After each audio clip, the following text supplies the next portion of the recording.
हाँ मालूम। नमस्कार, विचार मंथन में आपका स्वागत है। उत्तर प्रदेश में चुनाव की बयार तेजी के साथ चल रही है। बीजेपी 300 के पार, सपा 400 के आधार पर अपनी रणनीति बना रही है और डंका बजा रही है। उत्तर प्रदेश सरकार की एक पुस्तिका मैंने देखी जिसमें लिखा था, वर्षों में जो नहीं हुआ वो 4 साल में कर दिखाया। अब सवाल ये उठता है, क्या वास्तव में वर्षों में कुछ हुआ ही नहीं जो 4 वर्ष में हो गया, या फिर ये सीधे तौर पर चुनावी बयान है? और साथ में चलते चलते एक बात और सामने आ गई। ओबीसी कोटे को लेकर के जो केंद्र में गहमागहमी चली, जिस तरीके से लोकसभा और राज्यसभा में बिल पास हो गया, अब कानून बनने के लिए केवल राष्ट्रपति की मोहर लगना बाकी है। सवाल उठता है कि ओबीसी का कोटा उत्तर प्रदेश में भाजपा को क्या मजबूत करेगा? आज इन्हीं 2 ज्वलंत सवालों पर हम चर्चा करेंगे और हमारे साथ 2 मेहमान हैं। हम आपको परिचय करा दें। हमारे साथ है कांग्रेस के प्रवक्ता अतर नईम जी, मैं आपका बहुत बहुत स्वागत करता हूं। बहुत धन्यवाद आपका, बहुत धन्यवाद। और साथ में हमारे साथ में हैं भारतीय जनता पार्टी से डॉक्टर नरेश मिश्र, मैं आपका बहुत बहुत स्वागत करता हूं। डॉक्टर साहब, क्या वास्तव में, इसलिए मैं आपको यहाँ पर प्रस्तुत करता हूं क्यों, मुझे मालूम है कि आप एक लंबे समय से राजनीति से गहरा संबंध रखते हैं। क्या ये सही है जो वर्षों में नहीं हुआ वो 4 साल में हो गया? ये आपका सवाल बिल्कुल ठीक है। 7 लाख एम्प्लॉयमेंट, 4.5 लाख सरकारी और 2.5 लाख रोजगार, ये कब हुआ है? आप पत्रकार हैं, आपको बेहतर मालूम है। कोरोना की वैश्विक महामारी इससे पहले कब आई है और कब क्या इंतजाम किया है योगी जी ने, ये पहले नहीं हुआ। इसके अलावा 4.5 साल में एक भी दंगा उत्तर प्रदेश में, हर बार सुनने को आता था, हर महीने 15 दिन में एक दंगा हो गया, यहाँ बरेली में हो गया, यहाँ हाथरस में हो गया, यहाँ अलीगढ़ में हो गया, तमाम। क्या कोई 4.5 साल में कोई दंगा रिपोर्टेड है? तो जो नहीं हुआ, क्या कभी किसी को शौचालय बनाने की स्वच्छता के अभियान का ध्यान आया 70 साल में? और अगर नहीं आया तो 2,60,000 शौचालय बना के दिए हैं मोदी जी ने, योगी जी ने। आवास बनाए 40 लाख, 2 करोड़ 60 लाख, क्षमा कीजिएगा, 2 करोड़ 60 लाख शौचालय, 40 लाख आवास। इससे पहले कब हुआ? आप देख लीजिए, आप बता दीजिए। मैं तो, ये बहुत कुछ हुआ है। और सबसे जो बड़ी बात है कि कानून के प्रति प्रतिबद्धता बढ़ी है, एनआरकी घटी है, अतिक्रमण घटा है, नाजायज बिल्डिंगों पर बुलडोजर चला है। जैसा अखिलेश कहते हैं ना कि बुलडोजर संस्कृति है हमारी, हाँ है। अगर गैर कानूनी निर्माण है तो बुलडोजर चलेगा। ठीक बात है। ये कब हुआ है बताइए? ठीक बात है, सीधी बात है। आपने सुना आचार्य जी, बहुत ही साफ शब्दों में पॉइंट वाइज। क्या आपने कभी शौचालय की बात सोची? दंगा मुक्त एक भी दंगा हुआ हो तो बता दीजिए। किस तरीके से आवास योजना लागू की गई, किस तरीके से रोजगार के अवसर दिए गए, और आंकड़ों सहित दावा कर रहे हैं मिश्र जी। और मिश्र जी की बात में इसलिए भी मैं दम मानता हूं, जो मैंने बार बार कहा कि मुझे तो ये लगता है जब होशी संभाला होगा तब से राजनीति में है, तो इसलिए इनके दावे में भी कुछ दम है। क्या कहेंगे तर जी? जी, मैं देख रहा था अभी वो चिट पर लिख के लाए थे, जो सरकारी विज्ञापन है उसकी पूरी कॉपी वो नोट करके लाए थे। वो सरकारी विज्ञापन को इसलिए आप नहीं कह सकते, वही तो उनका क्लेम है, कोई बड़ी बात नहीं। लेकिन उन सारे लगभग 2.25 करोड़ शौचालय बताए इन्होंने, उसका धरातल पे हश्र क्या है? और जहाँ तक ये दंगे की बात कहते हैं तो दंगा समाज की अपनी सोच से बदलता और बनता है, लोगों के अपने विचारों से बढ़ता या घटता है, लोग जिस समझदारी के साथ रहते हैं उससे होता है। नंबर 3, इन्होंने अभी कहा कि कोरोना में बहुत अच्छा काम किया। ये तो देश की जनता जानती है, प्रदेश की जनता जानती है कि कोरोना में बिगेस्ट फेल्योर रहे। कोर्टों ने कहा अपने आप अपनी आत्म प्रशंसा कर लेना, विज्ञापन दे देना, इस सरकार का काम है। कानून व्यवस्था पर कई बार इनको हाई कोर्ट और सुप्रीम कोर्ट कह चुका है कि आप कानून के साथ खिलवाड़ न करें, यूपी में हमें देखना पड़ेगा, हमें हस्तक्षेप करना पड़ेगा, आप ये गलत कर रहे हैं। जितने केसेस इन्होंने तमाम अभी बताए, कोर्टों ने उनको छोड़ा है। कोर्ट में ये बारंबार मुंह की खाए हैं, इनको नीचा देखना पड़ा है, कोर्ट की फटकार पड़ी है, उसकी प्रशंसा न करके ये आत्म प्रशंसा अपने विज्ञापन को पढ़ रहे हैं। इनका बिल्कुल खोखला दावा है और जनता इनको सत्ता से बेदखल करेगी, हटाएगी। 4.5 साल में लोग ऊब चुके हैं इस सरकार से। मिश्रा जी सुना आपने? असल में है क्या, अज्ञान बहुत क्लाइमेक्स पे है। न ये गूगल करेंगे, न ये सत्यता परखेंगे, न ये हम धरातल पे देखते हैं। चुप रहिए, सुना कीजिए, जनता में देखते हैं। आप बोले, ये अहंकार है। आपके बीच में मैं बोला, अरे कुछ डेमोक्रेटिक पद्धति सीख लो, जबरदस्ती। आपको आती मैं नहीं ये है कह रहा डेमोक्रेटिक हूं पद्धति। कि जितना काम, क्या किसानों का कर्ज माफी इससे पहले कब हुई है, कितनी हुई है? हमने इनसे किया, पूछो, इनसे पूछा, हमने किया। 36,000 किसानों को 18,000 करोड़ कर किया है। किसान और ये आपके खिलाफ विज्ञापन नहीं आंदोलन पढ़ कर रहे रहे हैं, हैं। हम ये विज्ञापन नहीं पढ़ रहे हैं, ये हमारा ज्ञान है। सब ये फर्जी आंकड़े हैं। फर्जी आंकड़े हैं। किसान आपके विरोध में क्यों खड़ा है? कौन किसान खड़ा है? 9 महीने से वो किसान आंदोलन कर रहा है। जिसको अमरिंदर सिंह फाइनेंस कर रहे हैं, वाह, वो किसान खड़ा है। तो और फाइनेंस कर रहे हैं तो केस करा दीजिए। उत्तर प्रदेश का कोई किसान नहीं खड़ा है। उत्तर प्रदेश के आप किसान ये नहीं है। देखिए, चौधरी ये चरण टिकैत सिंह कहाँ जी, के हैं? अरे इनसे कहो भाई मौन रहे थोड़ा। हाँ, ये पीले एक मिनट जी, जरा इनकी बात दाल सुन भात में लीजिए। मुंह से हाँ चल। सुन लीजिए। हाँ सीधी बात यह है, आपको मालूम होगा चरण सिंह की जन्मस्थली में एक शुगर मिल थी, रमोला, बंद पड़ी थी। अनेक वर्षों तक सरकारें आई गईं, चलाना चाहिए, नए सिरे से लगाना चाहिए, नई मशीनें लगाना चाहिए, रिनोवेशन होना चाहिए, ये सब होता रहा। योगी सरकार ने चलाया, उसको दुगना उत्पादन किया और श्रद्धांजलि दी चरण सिंह को।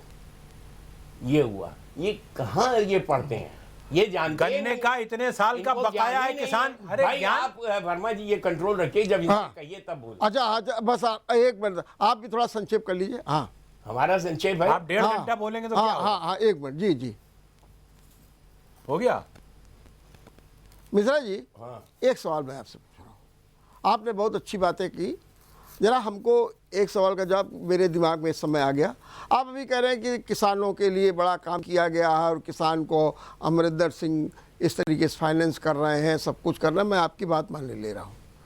और किसान जो है राजधानी लखनऊ में भी आने जा रहा है, जिसने घोषणा भी की है। खैर वो बात की बात है। फिर अगर आप ये मानते हैं कि किसान आंदोलन प्रायोजित है, उसमें कोई दम नहीं है, जनता से जुड़ाव नहीं, क्या कारण है कि आप जो है 104 विधानसभा क्षेत्रों में जिनका सीधा संबंध किसानों से है, वहाँ पर आप किसान सम्मेलन करने जा रहे हैं? और वहाँ पर किसान सम्मेलन इसलिए करने जा रहे हैं कि आप किसानों को समझाएंगे कि वहाँ पर देखिए हमने ये किया, हमने किया। लेकिन एक सवाल ये भी उठ रहा है, जिन किसानों को आपने आतंकी कहा, जिन किसानों को आपने बवाली कहा, जिन किसानों को आपने मवाली कहा, और जिन किसानों को आपने पाकिस्तानी कहा, जिन किसानों के लिए आपने एक पोस्टर ला करके कार्टून दिखा दिया, जब आप किसानों के बीच में जाएंगे तब क्या होगा? मिश्रा जी, जरा हमको इसका भी जवाब दे दीजिए। यस वर्मा जी, किसानों के आंदोलन का स्वरूप आप देख चुके हैं। कैसे बड़ी बड़ी गाड़ियों में एसी लगा हुआ है, टीवी किसान को चल रहा अधिकार नहीं है। आप फिर ये बोले, हाँ चलिए इन्हें सिखाओ कुछ, बुढ़ा गए सफेद मुझे लिए बोल रहे हैं। चलिए बोलिए। हाँ मैं ये कह रहा हूं कि आपने देखा है कि कितने एरिस्टोक्रेटिक और ल्यूक्रेटिव लाइफ उनकी है। उनके ज्यादातर किसानों के भाई बंधु कोई कनाडा में है, कोई ऑस्ट्रेलिया में है, वो फाइनेंस कर रहे हैं। खैर एनीवे, वो हमसे क्या मतलब है उसका अगर फाइनेंस कर रहे हैं। जी बिल्कुल। नंबर 1।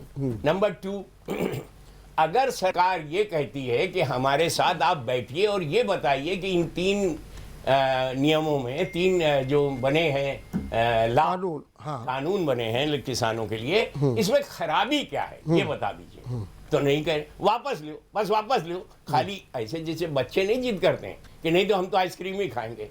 अरे यार हद है। आप बताइए ना कि इसमें ये क्लास गलत है, एमएसपी नहीं है। आप ये बताने के लिए कोई तैयार नहीं। और कौन किसान है आपको नहीं मालूम? योगेंद्र यादव कितने बड़े किसान हैं? आपको नहीं मालूम स्वरा भास्कर कितनी बड़ी किसान है?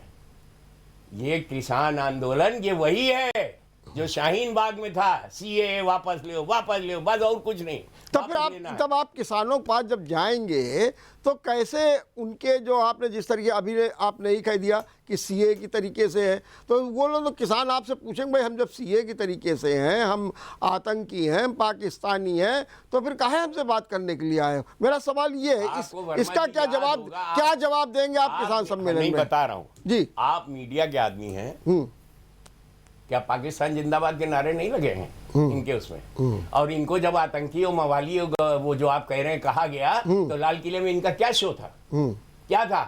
लेकिन आंदोलन था नहीं, लेकिन उसमें एक मिनट में मिश्रा जी, उसमें जो लोग आए थे उन लोगों का किसानों से कोई संबंध नहीं निकला। ये तो आपको मानना ही पड़ेगा। निकला तो वो थे कौन? आपके अपने थे। हाँ, प्रधानमंत्री के साथ फोटो है, गृह मंत्री के साथ फोटो है।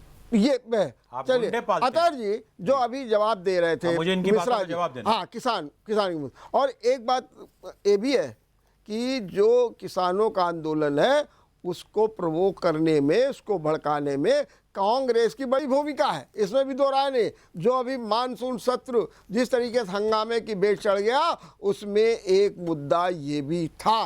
क्या ये जनता ने नहीं देखा अतर जी? जी, मुझे थोड़ा सा समय दीजिएगा। हाँ, थोड़ा संक्षेप कर दीजिए क्योंकि बहुत सवाल पूछ रहे हैं। भाजपा के साथी ने अभी कहा कि किसान बहुत संपन्न है, बड़ी बड़ी गाड़ियों में है, तो किसान को क्या ये वैसा दीनहीन ही देखना चाहते हैं? संपन्न क्यों नहीं होगा? देश का अन्नदाता है, धनवान क्यों नहीं होगा? अभी बैठे बैठे 2 बार ये पलटे। पहले इन्होंने कहा पंजाब के मुख्यमंत्री कैप्टन साहब फाइनेंस कर रहे हैं, फिर बोले उनके भाई जो कनाडा में है, अमेरिका में है किसानों के, वो कर रहे हैं। तो पहले ये पता कर लें सरकार में बैठ करके। नंबर 3, जो पकड़े गए लाल किले में वो सब के सब इनके जुड़े रहे। इनका तरीका रहा है, शाहीन बाग में भी अपने आदमियों से गुंडाई कराते रहे, कल पार्लियामेंट में भी इन्होंने गुंडे भेजे थे परसों। इनका काम ही यही है कि ये शादी वर्दी में चेहरे बदल के, रूप बदल के तमाम दंगे फसाद कराते रहते हैं, इनका काम है। नंबर 3 बात इन्होंने उठाई कि अगर किसान, हम जा रहे हैं सम्मेलन करने समझाने, किसान उत्तर प्रदेश और हरियाणा में जहां जहां ये सम्मेलन करना जाता है इनका विरोध करते हैं। इनको गांव में घुसने की नौबत नहीं आ रही है, ये चेहरा नहीं दिखा पा रहे हैं, उनके सामने टिक नहीं पा रहे हैं। ये दूसरे भाजपा के कार्यकर्ताओं को बिठाल कर खाना पूरी करते हैं। ये चेहरे दिखाते हैं, फोटो दिखाते हैं कि ये किसान है, ये नकली किसान बना के दिखाएंगे। ये टोटल धोखे की राजनीति करते हैं, लोगों की आंख में धूल झोंकते हैं। उनके बिल वापस कर लीजिए। खामियां क्या है? पूरी की पूरी खामियां हैं। आप अडानी अंबानी के लिए कर रहे हैं, वो ये कह रहे हैं ये बिल हमको नहीं चाहिए। जब उनके हित के लिए बिल होगा तो वो कैसे इनकार करेंगे? ये उनके विरोध में है, उनकी जमीनें हड़पने के लिए। आप बेईमान हैं, आप पूंजीपतियों के दलाल हैं। चलिए अतर जी, एक सवाल आपसे पूछ लूंगा, इसका जवाब फिर हम मिश्रा जी से लेंगे। जो ये जो लेखा जोखा अपने कार्य का उपलब्धियों का सरकार ने दिखाया, उसमें कानपुर के बारे में बता रहा हूँ। हालांकि जो 100 पेज की जो पुस्तक है उसमें कम से कम नहीं तो 20-25 पेज कानपुर पर है। उसमें विभिन्न योजनाओं के अंतर्गत पैसा आया, खैर वो तो एक तरीके से आता, लेकिन मेन बात की गई है उसमें नंबर 1 पर कहा गया है कि हमने COD पुल का निर्माण करा दिया, नंबर 1।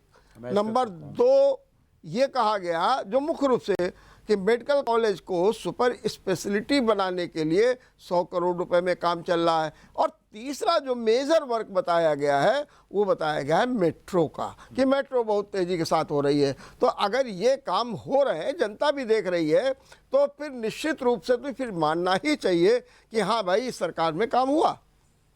देखिए, मैं पहले मेट्रो पे कह लूँ, मेट्रो की योजना बहुत पहले की थी, जितने बड़े शहर हैं वो डिले हुआ और उत्तर प्रदेश की दूसरी सरकार और केंद्र की सरकार सब मिलके बढ़ा रहे थे, कर रहे थे, आगे बढ़ रहा है, चल रहा है। होना ही चाहिए, क्या नहीं होना चाहिए? कितने लंबे वर्ष तक मेट्रो का काम होता रहेगा? उसको अगर तेजी दिखा रहे, सरकार का दायित्व कर्तव्य है। नंबर 2, सीओडी पुल तो उस समय के तत्कालीन सांसद और मंत्री रहे श्री प्रकाश जायसवाल जी की योजना थी। उत्तर प्रदेश की तत्कालीन सरकार उसमें तमाम अवरोध उत्पन्न करती थी, जिसमें इनके नेता भी थे।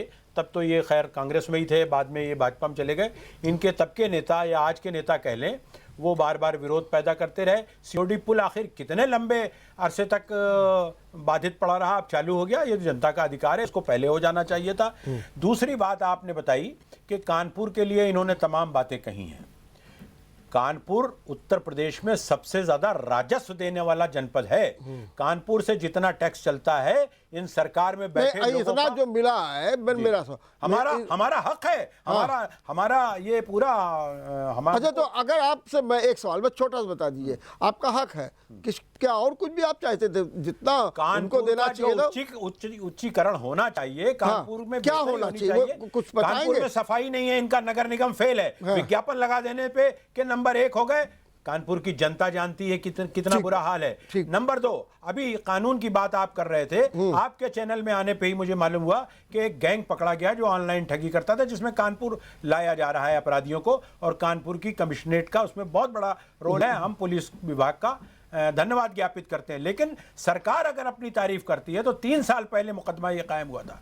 3 साल तक जनता को न्याय न मिले, 3 साल तक वो अपराधी करोड़ों करोड़ों रुपया लूट ले गए। आप क्या करते रहे? आप कहते हैं भाग गए। मिश्रा जी, कानपुर के संदर्भ में मैंने जो 3 पॉइंट्स बताए, मेडिकल कॉलेज की सुपर स्पेशलिटी के लिए, दूसरा मैंने जो सीओडी और ये, और जिस पे अतल जी कह रहे हैं कि नहीं वो तो सब पहले का था, क्या आप बता सकते हैं कि योगी सरकार में या मोदी सरकार में कानपुर को की कुछ एक ऐसी पहचान बन पाई जिसमें ये चीज़ आई और कह सकें हम लोग कि ये योगी सरकार की देन है, ये मोदी सरकार की देन है? अभी एक बात इन्होंने कहा कि मेट्रो बनना चाहिए थी, वो मेरा हक है, वो हमारा हक है, कानपुर वासियों का। अगर वो सीओडी पुल चालू हुआ तो मेरा हक है, मतलब जो हुआ वो इनका हक है।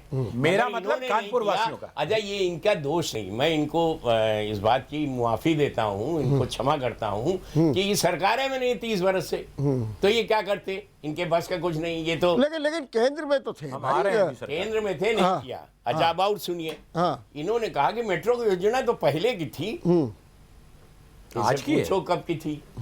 एक योजना मैं आपको चर्चा कर दूं, एक अभी जो उसका हुआ था हिंदुस्तान का पंचायत, उसमें आया था कि पूर्वांचल एक्सप्रेस वे, अखिलेश जी ने कहा कि वो तो हमने शुरू किया था। तो योगी जी से कहा गया कि आपने शुरू किया? वो कहते हैं हमने शुरू किया था। कहले हाँ ठीक है, शुरू किया था।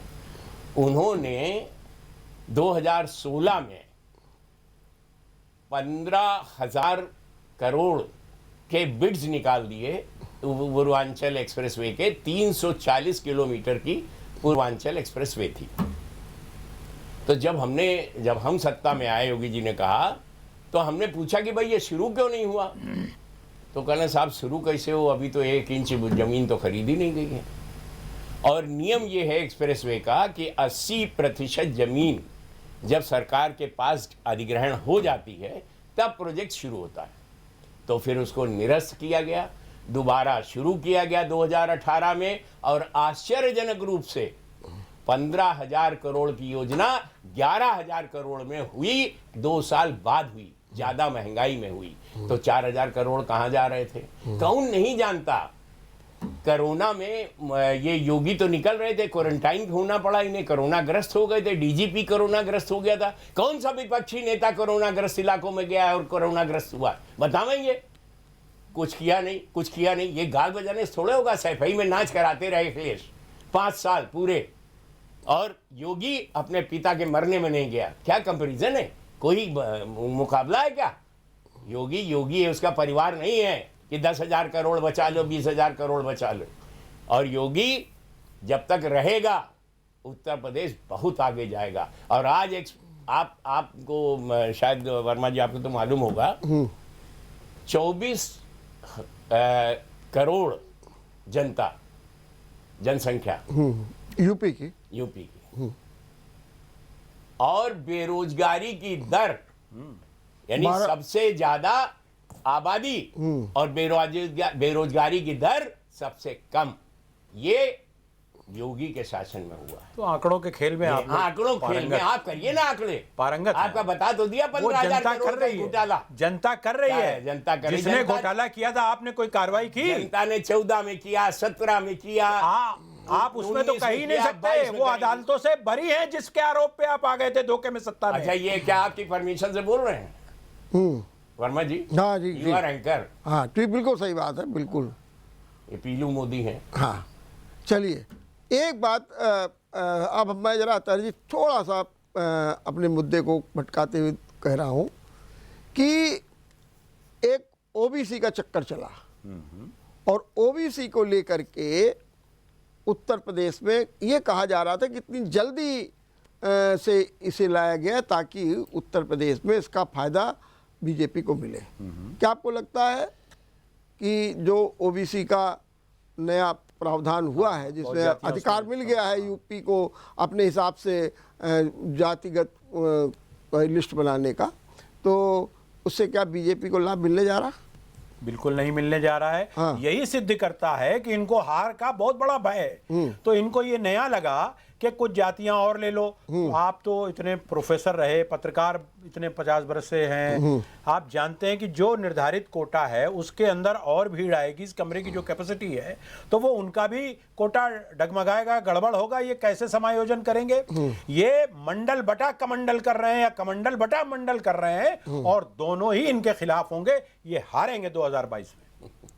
मैं नरेश जी, हालांकि आप तो परिपक्व है, जानते भी हैं, लेकिन थोड़ी एक जानकारी के अनुसार मुझे ये पता लगा है कि 39 जातियां ऐसी हैं जिन्हें योगी सरकार जो है ओबीसी की लिस्ट में लाएगी। उनमें प्रमुख रूप से वैश्य समाज है, जो पहले से उनका एक वोट बैंक है, वैश्य, उमर वैश्य, दोसर वैश्य, दोहर, और दूसरी एक और भी है कि मुस्लिम कायस्थ और हिंदू कायस्थ, भाटिया, हिंदू भाट, मुस्लिम भाट, इन सबको लाने की पूरी तरीके से तैयारी हो रही है। क्या इससे आपको कुछ नया फायदा होने जा रहा है? हम लोग फायदे की दृष्टि से कार्य नहीं करते हैं जी। रिजर्वेशन का फायदा अगर कुछ हाथों में है केवल, तो ये गलत है और इसलिए दूसरों को भी उसका लाभ मिले, ये हमारा उद्देश्य है। नंबर 1। नंबर 2, जातियों की बात जब आप करते हैं, हम अगर ला रहे हैं नई जातियां, उसमें जोड़ रहे हैं जो डिप्राइव्ड है, जिनको कष्ट है, जो गरीब हैं, उनको ला रहे हैं, मिलेंगे तो गरीब को ही। जब ला रहे हैं तो बड़ा तकलीफ है। आप ब्राह्मण सम्मेलन कर रहे हैं, आप लगातार वो पलट गई थी गाड़ी, वो विकास दुबे मार दिए गए। अरे भैया, विकास दुबे ब्राह्मण थे, संतोष शुक्ला क्या हरिजन थे? क्या वो जो मिश्रा सीओ मरा वो क्या हरिजन था? ब्राह्मण सम्मेलन करने जाते हो, लोग पूछेंगे कि आप किसकी पैरवी करने आए। इसलिए आज कोई परशुराम की मूर्ति लगवा रहा, 250 फीट की, सपा वाले लगवा रहे हैं, कोई लगवा, आप भी तो लगवा रहे हैं। अरे आप भी तो लगवा रहे हैं। आपके देखे रनिया में वो बड़ा डंका पीट के वारसी कह रहे हैं, देखिए 5 करोड़, वो 5 सरकारी नहीं है। हाँ, वो व्यक्तिगत है। हाँ। सरकारी हमारी वो राम जन्मभूमि भी नहीं है। हम वहाँ भी जो मूर्ति लगवा रहे हैं वो भी लोगों के न्यास में, चुनावी लाभ के लिए है बस केवल। लाभ तो होगा क्योंकि हम अपने उद्देश्य पे चले। स्वीकारा इन्होंने, चुनावी लाभ लेना चाहिए। रोज हमने भी इनके साथ नारे लगाए गलती से कि रामलला हम आएंगे, मंदिर वहीं बनाएंगे, पर तारीख नहीं बताएंगे। अब तो तारीख मालूम हो गई ना भैया, अब तो बन गया ना मंदिर, अब क्या परेशानी है? यही हाल है, इनके पास कुछ बचा नहीं है अलावा गाल बजाने के। तो ये आपको हार का भय है, इसलिए जातियां सम्मिलित कर रहे हैं, जैसा कि वर्मा जी ने पूछा। आप डरे हुए हैं। अच्छा, आप केवल मेरे से नहीं कहा कि बोलिए। डॉक्टर साहब, मेरे एक ही प्रश्न का उत्तर दिला दीजिए। डेमोक्रेसी की लिमिट को क्रॉस करता है। चलिए, डेमोक्रेसी देख की रहे हैं लिमिट आप? 200 विधायक आपके खिलाफ धरना देते हैं और आप आपसे ज्यादा जोर से चिल्ला सकते हैं। गलत फहमी में तो चिल्लाना ही काम आपका है। आप चिल्लाना ही जानते हैं, चिल्लाना दबंगई और गुंडई जानते हैं। भाजपा का करेक्टर है ये। वर्मा जी, ये जेंटलमैन नहीं है। चलिए चलिए, आपका सर्टिफिकेट हम ना स्वीकार करते हैं। मेरे एक प्रश्न का ये उत्तर दे दें हाँ हाँ बोलिए कि बोलिए। अगर इनके विधायक 200 के लगभग विधानसभा में धरना देते हैं, अविश्वास व्यक्त करते हैं, तो ये क्या डेमोक्रेसी के पक्षधर हैं? क्या ये सरकार में इनको बहुमत प्राप्त है? दबंगई के बल पर चिल्ला के गुंडई करके ये इनका कल्चर है, यानी भाजपा का कल्चर है। उसके लिए क्या किया जा सकता है? जनता देख रही है और इनको 2022 में परास्त करेगी। इनकी कोई बेईमानी, कोई भरमाना, कुछ नहीं चलेगा। ठीक, वो बताइए। हाँ मिश्रा जी बताइए आप। देखिए वर्मा जी, आप तो बहुत ज़माने से आपकी कृपा रहती, मुझे बुलाते हैं आप। सन 14 में ऐसे ही डायलॉग हमने सुने इनके मुंह से और कभी और दो दूसरे लोगों से। फिर हमने 17 में सुने, फिर हमने 19 में सुने, अब हम 22 के लिए सुन रहे हैं। अरे भैया, काहे गलत फहमी में हो? तुम अपनी जगह हो, वहीं बने रहोगे। हो सकता है 10-5 बढ़ जाओ, और इसके अलावा कुछ होना नहीं है। Congress party is a going party. Congress दल है। अरे जब कांग्रेस आ रही है, ये देखा आपने? हाँ तो बता रहे हैं कि आ रही है, यही तो। अरे तो इसमें क्या दिक्कत है? आ रही है भाई उनकी। नहीं, इनके भय के मारे बोले ना कोई। हाँ नहीं बोले तो बीच में ना बोले। ये गब्बर सिंह है। बाद में बोले। वो आप जब मिश्रा जी बोल रहे तब बोल लीजिएगा। हाँ बताइए। ये क्यों बोले थे? हाँ देखो फिर बोल रहे हैं। हाँ हम ये कह रहे हैं, ये कोई 200 विधायक अलग नहीं है हमसे। नंबर 1, हमारे यहाँ लोकतांत्रिक वो है, क्योंकि हमारे यहाँ वंशवाद नहीं है। हमारे यहाँ ये नहीं है कि राजा का लड़का राजा होगा। नेहरू जी से शुरू हुआ, इंदिरा गांधी पाया, राजीव गांधी पाया, सोनिया गांधी पाया, राहुल गांधी पाया, जिसके आप नारे लगाते रहे जन्म भर। हमारे यहाँ मोदी है, अटल बिहारी थे, इनके किसी के बच्चे नहीं आए और ऐसी कोई दल नहीं है। वर्मा जी आप एनालिसिस करिएगा, ऐसा कोई दल नहीं जिसमें परिवारवाद नहीं है। सिर्फ हमारी बीजेपी भारतीय जनता पार्टी है जिसमें परिवारवाद नहीं है। हाँ, और ये उसको वंशवाद नहीं मानेंगे। जनता कह रही है कि निर्वंश है, सबको निर्वंश बनाना चाहते हैं, सबको भुखमरी पे ला देना चाहते हैं। सही बात। कटोरा पकड़ा दिया लोगों को। चलिए मिश्रा जी, एक सवाल और।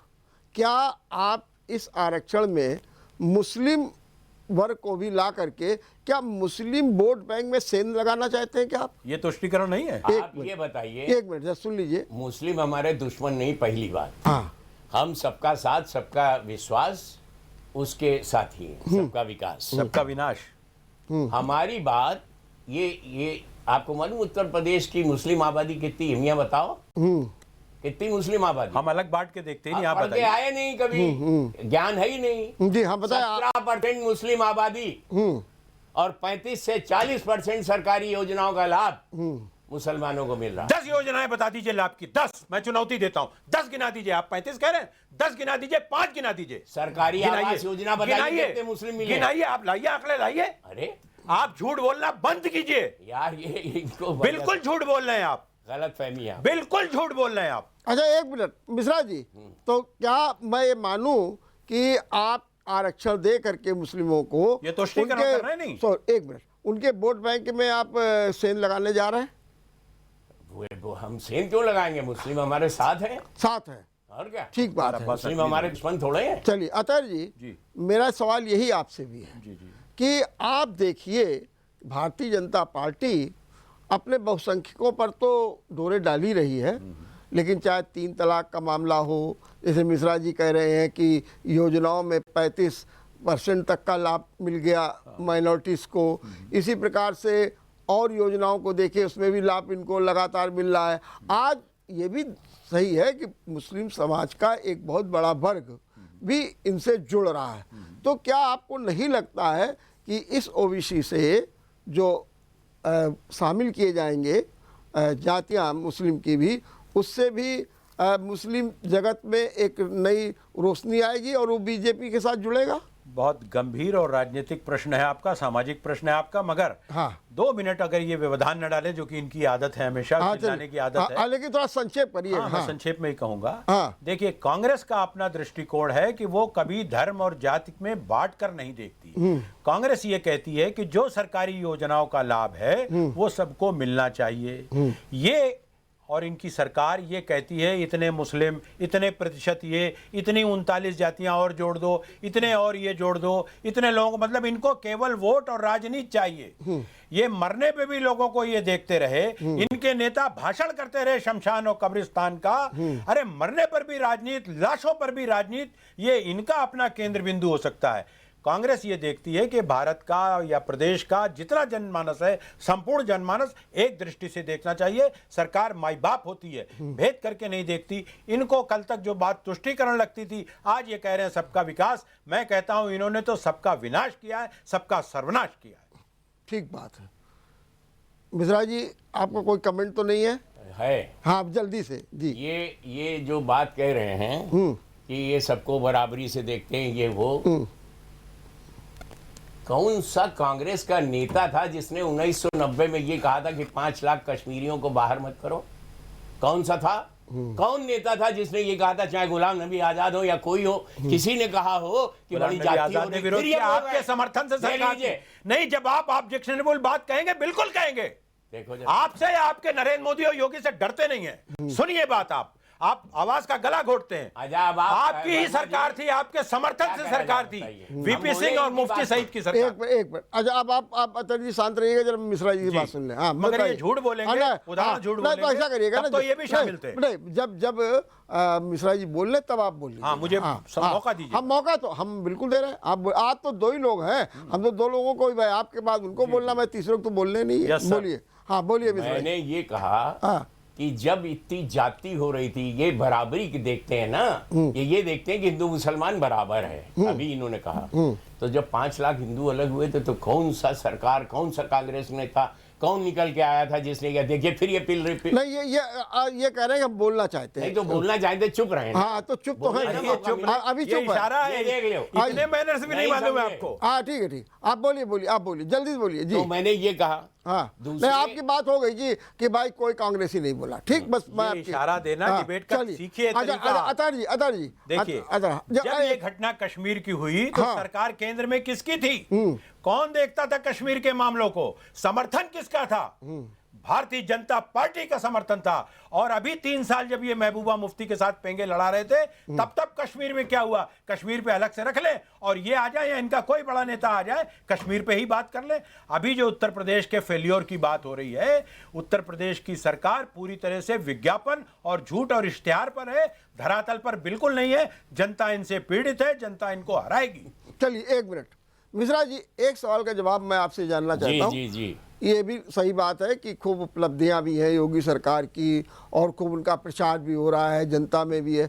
इसके बावजूद कभी कभी लगता है कि बीजेपी कहीं दहशत में है, कहीं मीटिंगें हो रही, कभी आला कमान को बुलाया जा रहा है। अब 16 तारीख से जन आशीर्वाद यात्रा निकलेगी, किसान सम्मेलन होंगे, गांव-गांव लोग जाएंगे, और उसके साथ में विस्तारक बनाए गए हैं, बूथ सम्मेलन होंगे, प्रधानमंत्री और गृह मंत्री अल्टरनेट के हिसाब से महीने में आकर के यहाँ पर सभाओं को, रैलियों को संबोधित करेंगे। ये सब जितना हो रहा है, इससे तो कहीं लगता है कि बीजेपी कहीं ना कहीं सवालिया निशान में खड़ी हुई है चुनाव को लेकर के, परिणामों को। हार का भय है। 1 मिनट मिश्रा जी से पूछ लें। देखिए, ऐसा है, हम लोकतांत्रिक दल हैं, और ये जो बातें आपने कही, ये सब लोकतांत्रिक प्रक्रिया है। ऐसा कौन सा दल है जो सम्मेलन नहीं कर रहा है? ऐसा कौन सा दल है जो अपनी ऑर्गेनाइजेशन ये बना रहा है? 600 पंचायतें बनाने जा रही प्रियंका गांधी, 600 वो बना ट्रेनिंग कैंप, वो पंजाब भेजे जा रहे हैं, जाने छत्तीसगढ़ भेजे जा रहे हैं, उनको ट्रेनिंग कराई जा रही। सारे दल यही कर रहे हैं, हम भी यही कर रहे हैं। हमारा सिर्फ एक उद्देश्य है कि हमारे अच्छे कामों को जनता के ग्रास रूट लेवल पर पहुंच सके। उसके लिए सम्मेलन की आवश्यकता होगी, सम्मेलन होगा। उसके लिए यात्रा की आवश्यकता होगी, यात्रा होगी, और जो आवश्यकता होगी लोकतांत्रिक प्रक्रिया के अंतर्गत वो किया जाएगा। ठीक बात है। लेकिन मिश्रा जी, यही सवाल मैं आपसे और पूछ लेता हूँ।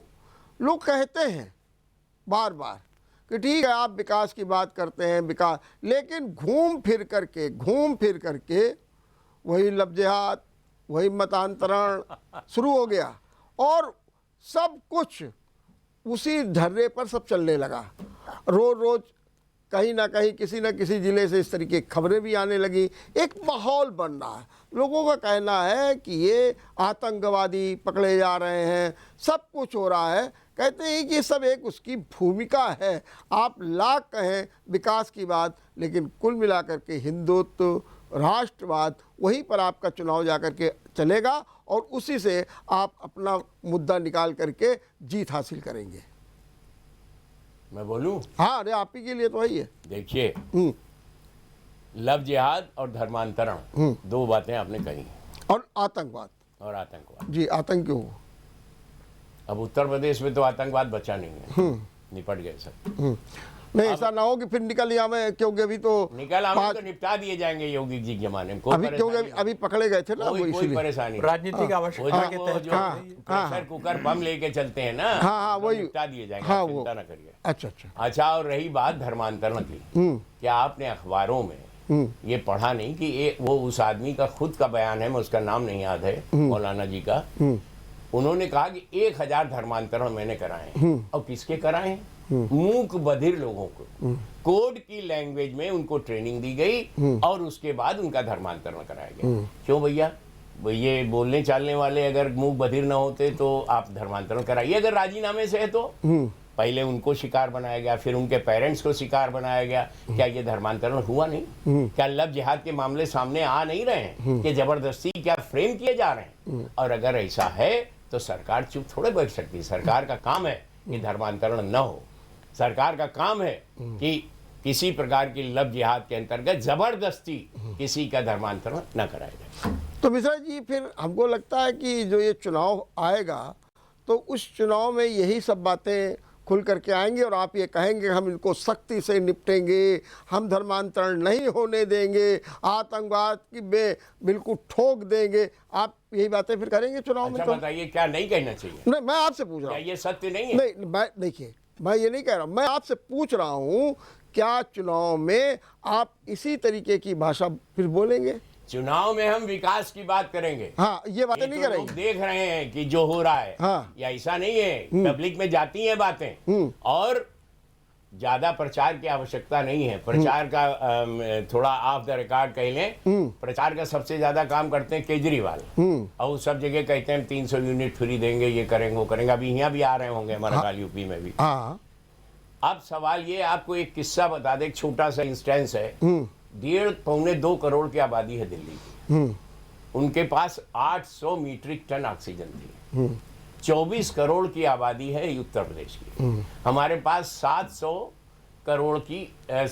मीट्रिक टन ऑक्सीजन थी। प्रचार ये किया जा रहा था कि दिल्ली में बहुत कम है ऑक्सीजन, दिल्ली में बड़ी शॉर्टेज है।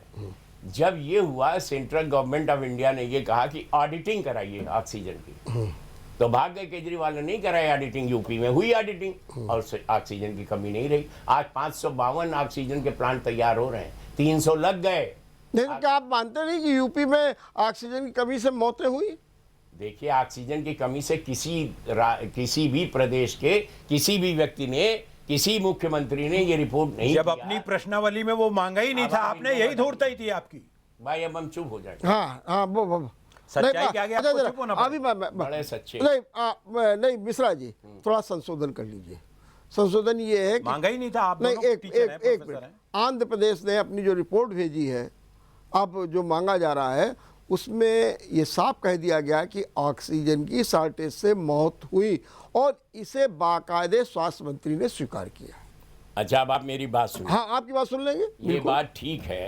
आप चलिए थोड़ी देर के लिए मान भी लेते हैं आप। तो जब दूसरी लहर आई और ऑक्सीजन की क्राइसिस हुई, अच्छा, आप बताइए हुई कितनी हुई? आप बताइए। आप तो नहीं, अरे नहीं, हम मानते हुई। हाँ, बस आपको शायद नहीं मालूम, मैं बता दूं, 23 अप्रैल को मैं खुद कोरोना ग्रस्त हो गया। हाँ, भाई वही और तो। ऑक्सीजन सिलेंडर हमारा लड़का ले आया था। जी जी। बाद में हमारी बिटिया ने स्टेरलाइट कंपनी से कंसंट्रेटर भेजा। हाँ। तो मतलब ये है कि क्राइसिस तो थी, इसमें कोई शक नहीं।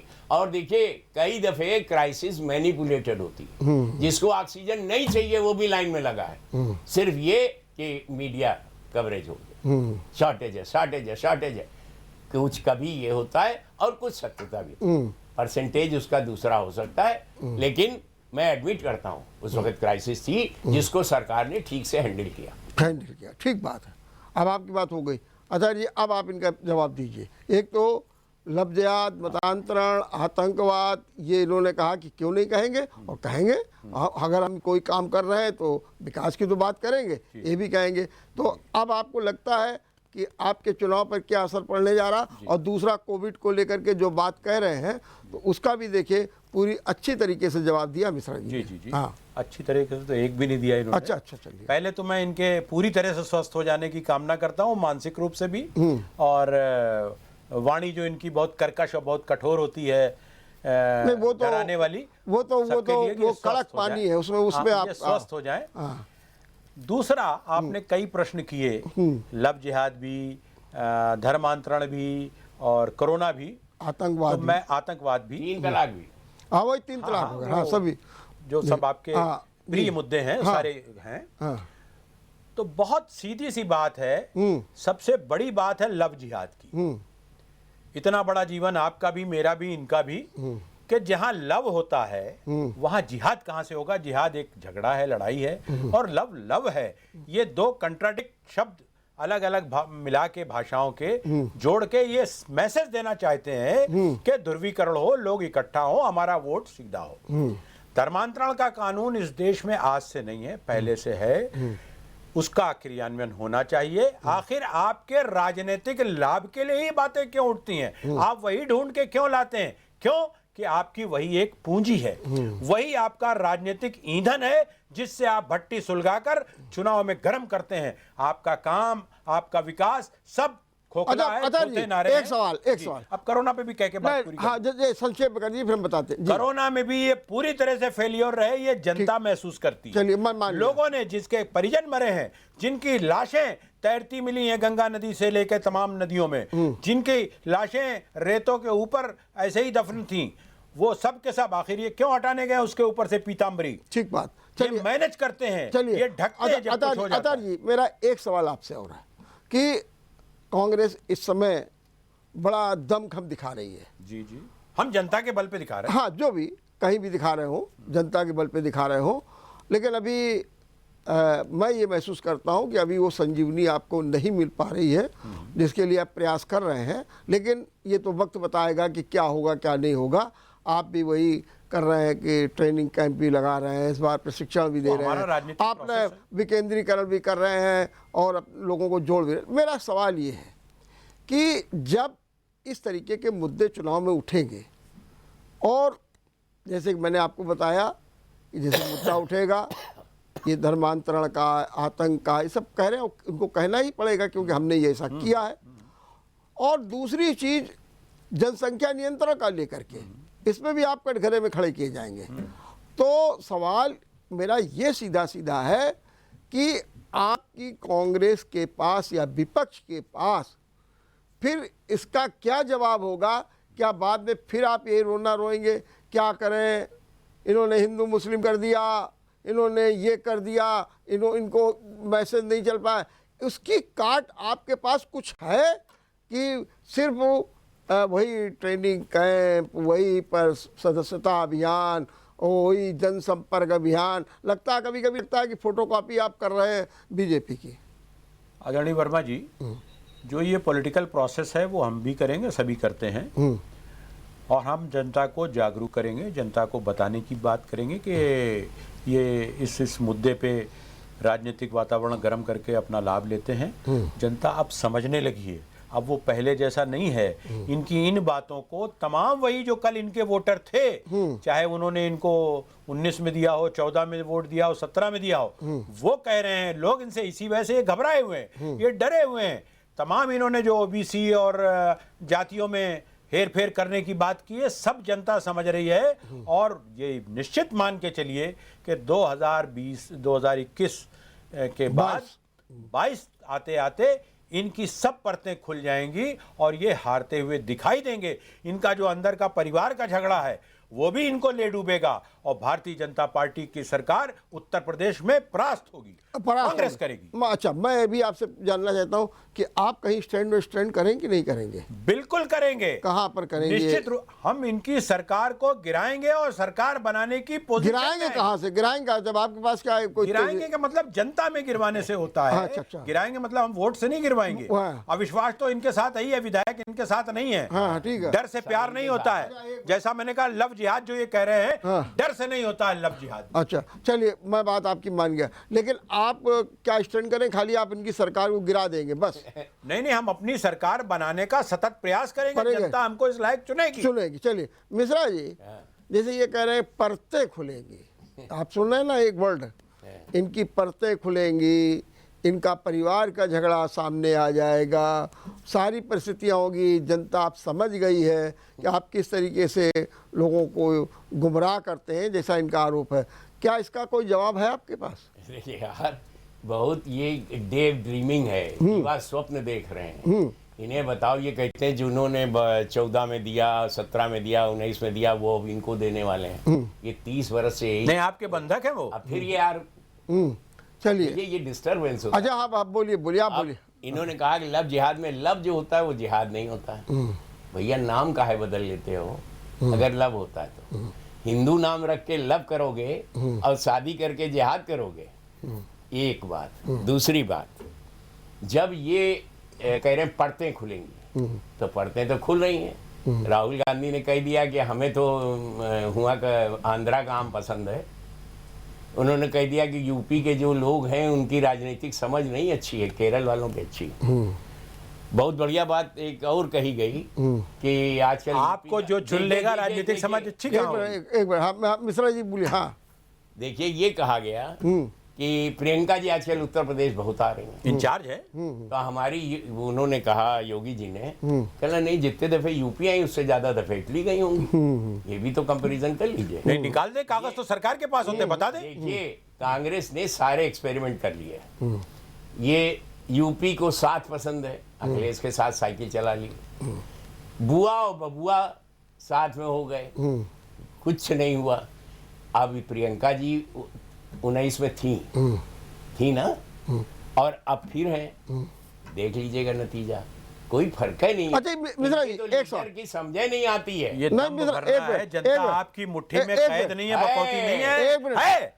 आप ये स्वीकार रहे हैं, जनता आपके कैद में है। काम पे है। कौन सा काम बताइए? कोई 10-5 काम बताइए। एक मिनट मिश्रा जी, धोखा। मिश्रा जी, एक सवाल का जवाब दीजिए बड़ी निष्पक्षता के साथ में। क्या कारण है जो आप बार बार कह रहे हैं कि कांग्रेस कुछ नहीं कर पाएगी, कांग्रेस इतना आगे बढ़ रही है, सब कुछ प्रयास कर रही है, कारण क्या आप मानते हैं? बता रहा हूँ कारण वही है। बहुत ही ध्रुवीकरण कराएंगे। बहुत संक्षेप में। जी हाँ, देखिए, हाँ। कारण ये है कि ये कह रहे हैं कि लोग बदल रहे हैं। जो हमारे साथ बीजेपी में थे वो अब कांग्रेस की तरफ झुकाव हो रहा है। जैसे झुका हुआ ज्योतिरादित्य सिंधिया का, तो आपने खरीदा। जैसे झुका हुआ जितिन प्रसाद का, हमारी तरफ आ गए। खरीदा। भाग रहे हैं सब इधर और झुकाव इनकी तरफ हो नहीं, मेरा सवाल किसी अब क्या कारण? बता दें कि इनकी तरफ कोई गया हो। अरे पायलट पे क्या हुआ? महाराष्ट्र में क्या हुआ? महाराष्ट्र में आपने चोरी से रात में सरकार बनाई और आप मुंह की खाए। एक मिनट मिश्रा जी, हमको एक पॉइंट खाली एक लाइन में बता दीजिए, वो कौन सा कारण है कि कांग्रेस रिवाइव नहीं कर पाएगी? वो केवल इतना बताइए। सिर्फ और सिर्फ हाँ, परिवारवाद और तुष्टीकरण। चलिए, बहुत बहुत धन्यवाद। बहुत बहुत तुष्टीकरण धन्यवाद। तो आप कर रहे हैं। चलिए, हो गया। वर्गीकरण आप कर रहे हैं। बहुत बहुत धन्यवाद मिश्रा जी, आपको बहुत बहुत धन्यवाद। चलिए। अतर जी, आपको बहुत बहुत धन्यवाद। बहुत बहुत धन्यवाद।